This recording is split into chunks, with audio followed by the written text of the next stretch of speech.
Assalamualaikum warahmatullahi wabarakatuh. Alhamdulillah, puji syukur kepada Allah SWT.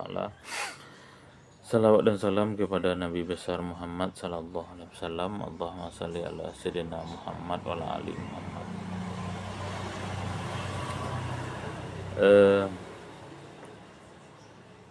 Pada kesempatan Ramadan hari kedua ini, saya akan coba membahas tentang isu yang lagi hangat di dunia, yaitu Epstein File.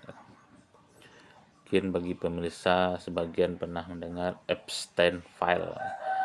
Epstein ini nama seseorang yang meninggal beberapa tahun yang lalu. Orang ini orang kaya, orang terkenal, tapi dibandingkan dengan pejabat dan artis, dia kurang dikenal gitu. Singkat cerita, Epstein ini seorang bankir ya, orang bankir gitu ya. Punya banyak koneksi, punya banyak kenalan, disegani oleh lawan dan kawan, dan dia sangat kaya. Saking kayanya dia punya sebuah pulau di Amerika Serikat, dan pulau itu pun milik dia pribadi. Dan di pulau itu konon kabarnya menurut Epstein File, menurut filenya yang beredar itu, sering didatangi oleh pejabat-pejabat kelas dunia seperti presiden dan perdana menteri, dan didatangi juga oleh artis-artis Hollywood dan orang-orang terkenal lainnya. Nah, ini yang menjadi problem, yang menjadi isu besar yang membuat dunia geger itu bukan pulaunya itu ya. Karena kalau berbicara tentang pulau pribadi, banyak juga orang-orang kaya di dunia ini yang punya pulau-pulau pribadi gitu. Tapi yang menarik dari Epstein File ini adalah pulau pribadinya itu sering didatangi oleh pejabat-pejabat kelas dunia dan artis-artis terkenal dan orang-orang terkenal lainnya dengan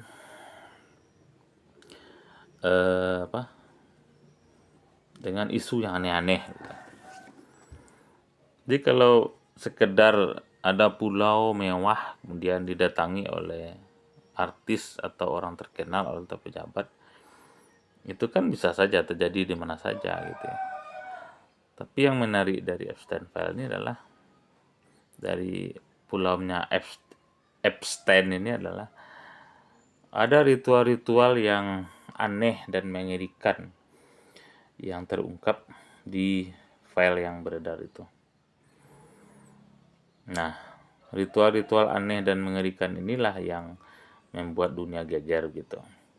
Sampai dihubung-hubungkan dengan teori-teori konspirasi yang selama ini beredar gitu. Nah, kalau bicara konspirasi ya,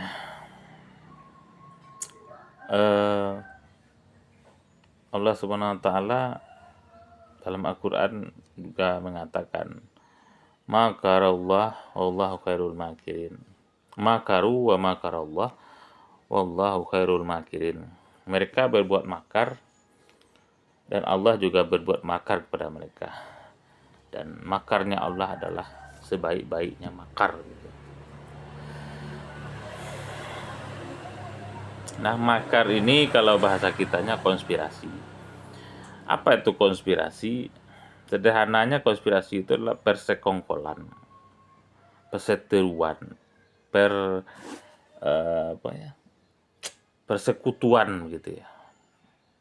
Jadi ada beberapa orang atau beberapa kelompok, kemudian mereka bersekutu, bersekongkol untuk melakukan sesuatu, dan mereka melakukan sesuatu ini tujuannya ya jelas tidak baik ya. Bisa saja tujuannya bersekongkol itu untuk mencelakai seseorang, atau menguasai seseorang, atau menguasai sekelompok orang, atau yang lebih dahsyat lagi, perseteruan ini persekutuan ini, persekongkolan ini ingin menguasai dunia gitu. Bidang ekonomi, politik, budaya dan lain sebagainya. Nah, ini yang tidak diterima oleh para kelompok yang anti konspirasi gitu. Masa ada sekelompok orang bisa menguasai dunia gitu ya. Bisa mengendalikan dunia, baik ekonomi, politik, sosial, budaya itu. Rasanya mustahil gitu ya. Oke, kita tidak bahas tentang perdebatan itu, dan kita juga tidak membahas konspirasi itu sudah terbukti atau belum gitu ya. Karena yang namanya konspirasi tidak akan pernah terbukti gitu. Namanya aja konspirasi. Kalau terbukti itu bukan konspirasi namanya itu ya.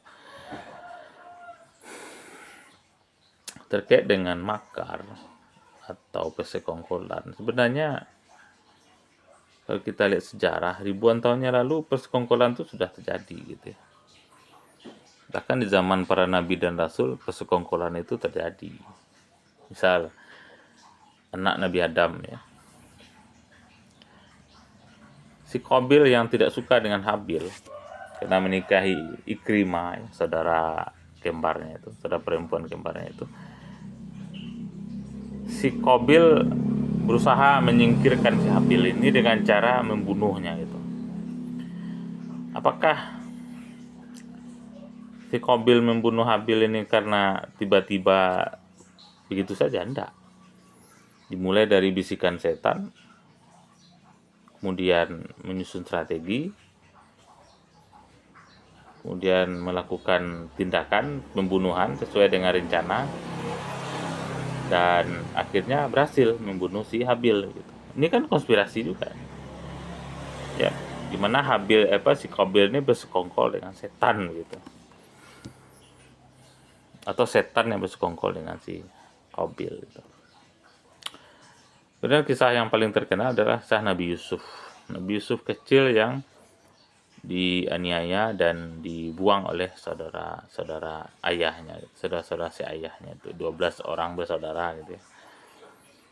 Dimana saudara-saudaranya lain ini kan tidak suka dengan Nabi Yusuf itu. Karena mereka melihat Nabi Yusuf ini lebih disayangi oleh ayahnya dibandingkan mereka. Kemudian singkat cerita, disusunlah rencana bagaimana melenyapkan Nabi Yusuf. Dengan cara satu, mengajak Nabi Yusuf dan minta izin kepada ayahnya untuk mengajak Nabi Yusuf bermain. Kemudian yang kedua, meyakinkan ayahnya yaitu Nabi Yakub untuk bahwasanya mereka itu bisa dipercaya itu untuk menjaga Yusuf ya. Dan singkat cerita, Yusuf dibawa main, kemudian dimasukkan ke dalam sumur tua, kemudian baju Yusuf itu dilumuri dengan darah lah begitu ya. Kemudian ketika mereka pulang, mereka bersendiwara lagi sambil nangis bahwa mereka tidak berhasil menyelamatkan Nabi Yusuf dari terkaman serigala. Ini buktinya ya gitu. Ini contoh konspirasi kedua itu. Kemudian contoh konspirasi ketiga adalah Nabi Isa. Nabi Isa alaihissalam yang ditangkap oleh tentara Romawi itu dan disalib itu kan sebenarnya bukan Nabi Isa ya, tapi orang yang diserupakan oleh Allah dengan Nabi Isa. Nah, pertanyaannya kan bukan siapa yang disalib ya. Kenapa kaumnya Nabi Isa, Bani Israel itu mau menyingkirkan Nabi Isa? Ya karena mereka tidak suka aja dengan Nabi Isa. Karena ajaran Nabi Isa yang bertentangan dengan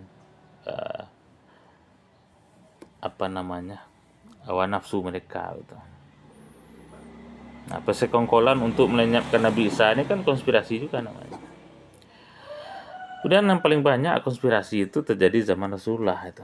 Bagaimana Nabi berkali-kali dijebak untuk dibunuh itu. Tapi seperti saya bilang tadi, seperti Allah bilang, sebaik-baik pembuat makar itu ya Allah itu. Karena manusia itu mampu berbuat makar kan dengan izin Allah. Dan banyak sekali makar-makar atau konspirasi-konspirasi atau persekongkolan-persekongkolan yang tidak diizinkan Allah terjadi gitu, gagal gitu ya. Nah,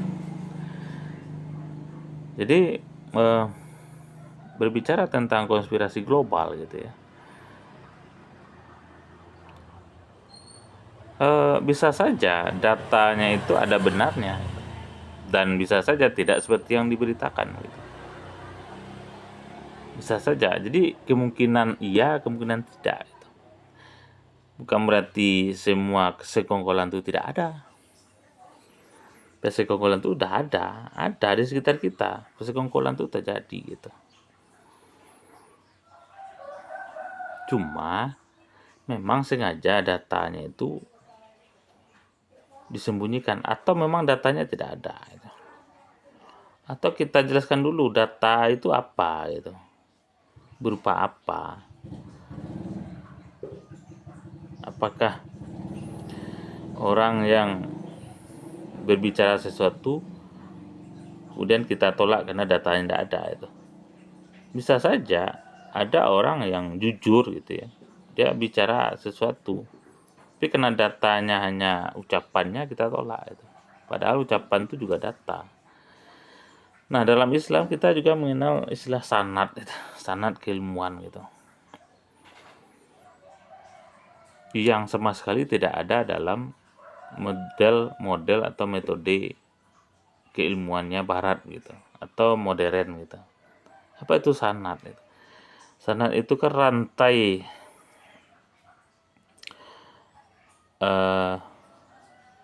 sanad itu rantai pembawa berita gitu. Misalnya saya mendapat kabar dari seseorang bahwasanya terjadi kecelakaan di suatu tempat. Saya tahu ada kecelakaan di tempat itu dari seseorang yang membawa berita. Nah, orang yang membawa berita itu juga dapat berita dari orang lain gitu, yang menceritakan kepadanya, memberi kabar kepadanya. Nah, orang yang memberi kabar kepadanya itu juga mendapat kabar dari orang lain juga gitu. Sampailah nyambung kepada orang pertama yang melihat dengan mata kepalanya ada kecelakaan gitu. Ini namanya sanad, ada rantai gitu. Oke. Nanti kita bahas apa itu sanadnya.